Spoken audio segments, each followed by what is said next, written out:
Shabbat Shalom. This week's Parsha is Parshat Bo, and I want to delve into this week's Parsha by means of a conversation that I had with a woman a few days ago. This woman has been struggling to have a child for over 5 years, and when she shared her story with me, she started out by actually saying exactly that, right? She said, it's been 5 years that I've been on this very difficult journey. And as she proceeded to tell the story, it kind of dawned on me that perhaps what was happening, the way she started the story with the number of years and then told me all of the details, was that she was kind of connecting the amount of time that she'd been going through this difficult experience with how likely she thought it was that in the end she would get to hold her baby, that things would work out for her. And she was kind of making this connection of thinking, well, I've been on this journey for so long, I've been going through the struggle for such a long time, that the longer it is, the less likely it feels like things will ever work out. And I think we do that in so many different contexts, right? We might think, I've been struggling with this particular issue for so long, and since it's been so long, how will I ever get out of it? How will I ever heal from this physical challenge that I'm facing because I've been struggling with it for so long? How will I ever get out of this challenging relationship because I've been in it for so long? How will I ever move past this one thing that I'm stuck on because I've been stuck here for so long? How will I ever break free? And when I was thinking about that, it kind of brought me to this moment in the Parsha, in this Torah portion, right after the 9th plague, the plague of darkness. And if I try to bring myself into the mindset of what are the Israelites going through in this moment, they have been slaves. The people who have been there now at this point have been slaves their entire life. They don't know any other life. And through all that slavery and suffering, they then were introduced to this man, Moshe, who came into their lives and said, I'm going to set you free. God sent me to you. Everything's going to be okay. And then he proceeds to do miraculous things. That he proceeds to bring about these 9 plagues. And each time they get taken on this emotional roller coaster of thinking, okay, this is going to be the moment. Now it's actually going to happen, right? There's this rising of hope. Things are going to be okay. And then Pharaoh says no again, and they descend back into the despair, and then up and down and up and down. And after this 9th plague, there is this kind of very difficult conversation between Pharoah and Moshe. Moshe again asks Pharaoh, please let us go.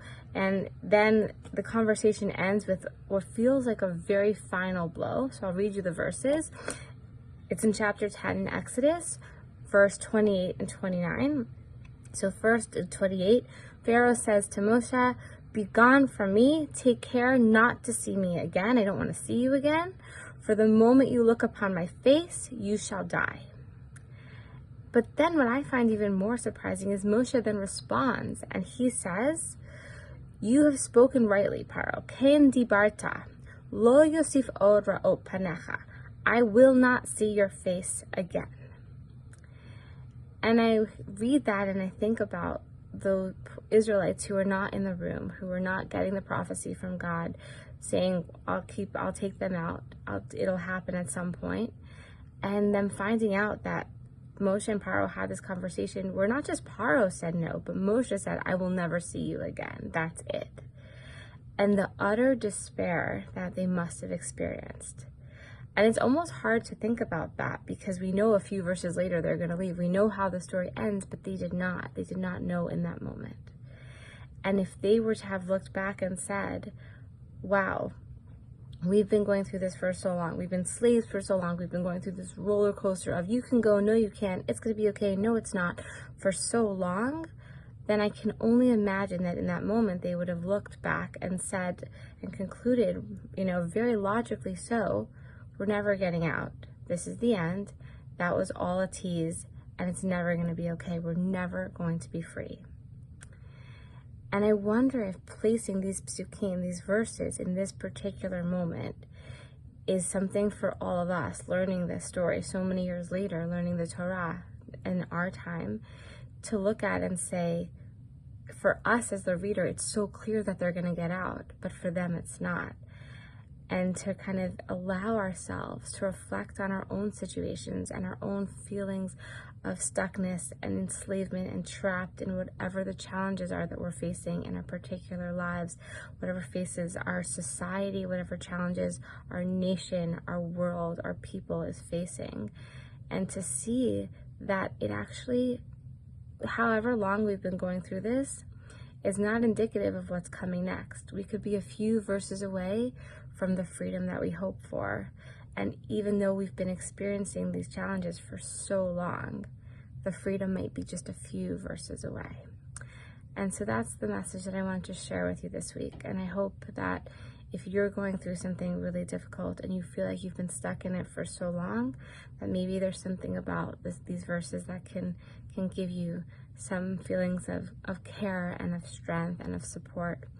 And if you know somebody who's going through a difficult experience, who might feel like they've been going through it for so long, maybe this is a Shabbat where you can reach out to them and give them some extra support.